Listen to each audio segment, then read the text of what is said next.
ایسی کوئی انوکھی زندگی کی ترتیب چلی اور ایسا کوئی نظام چلا کہ اس بندے سے نقد و نقد ملاقات ہو گئی اور جو ہم چاہتے تھے وہ ہو گئے۔ ایک صاحب کہنے لگے میں جا رہا تھا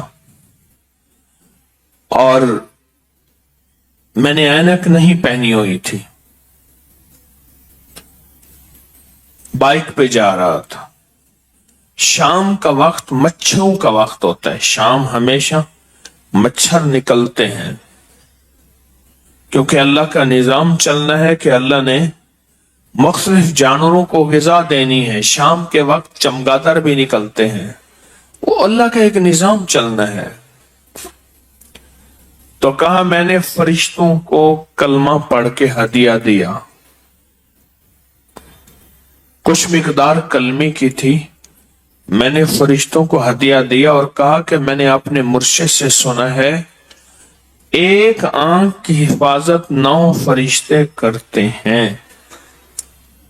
فرشتوں، میں آپ کو کلمہ کا ہدیہ دیتا ہوں، میری آنکھ کی حفاظت کریں، میری آنکھ میں کوئی پتنگا، کوئی کیڑا، کوئی پروانہ نہ چلا جائے، اور کہا کہ میں نے یہ ہدیہ کیا اور جب بھی میں نے ہدیہ کیا میری آنکھ میں کوئی چیز نہیں گئی، اور کہا جب بھی میں بھولا آنکھ میں کوئی چیز چلی گئی۔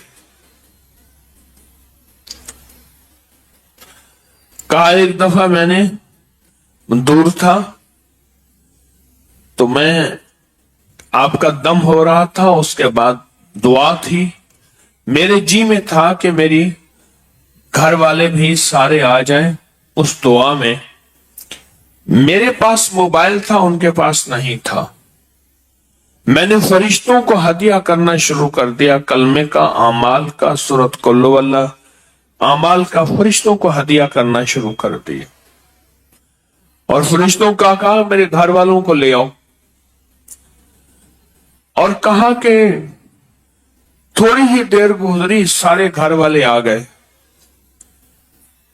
تو میں نے کہا کیسے ہے؟ کہا ہمارے دل میں ایسے آیا کہ آپ کے پاس چلے جائیں۔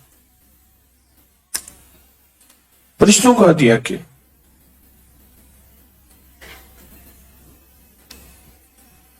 رسول اللہ صلی اللہ تعالی علیہ وسلم کے روزے پہ فرشتے آتے ہیں، ان کو ہدیہ کیا،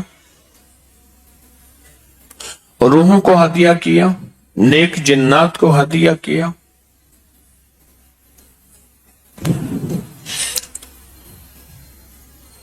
کام بن گئے۔ زندہ انسان کو ہدیہ کیا۔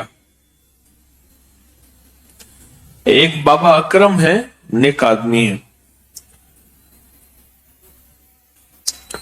بھاولپور رہتے ہیں۔ میں ان کے ساتھ ایک جگہ سفر میں تھا، ایک بندے سے ملاقات کرنی تھی اور نہیں رہی تھی۔ بیٹھ گئے ہم ایک جگہ، مجھ سے کہنے لگے پڑھ کے اس کی روح کو ہدیہ کریں۔ ہم بیٹھ گئے اور پڑھنے بیٹھ گئے، بابا جی بھی پڑھنے بیٹھ گئے، ہم پڑھتے رہے۔ تھوڑی ہی دیر کے اندر ایسی کوئی انوکھی زندگی کی ترتیب چلی اور ایسا کوئی نظام چلا کہ اس بندے سے نقد و نقد ملاقات ہو گئی اور جو ہم چاہتے تھے وہ ہو گئے، جو ہم چاہتے تھے وہ ہو گئے۔ اس ویڈیو کو لائک اور شیئر کریں، اب کریں یوٹیوب چینل کو سبسکرائب کریں اور روزانہ زیادہ سے زیادہ سبسکرائب کروائیں۔ آپ دوسروں کے لیے صدقہ جاریہ بنیں گے، اللہ پہلے آپ کے دکھ ڈالے۔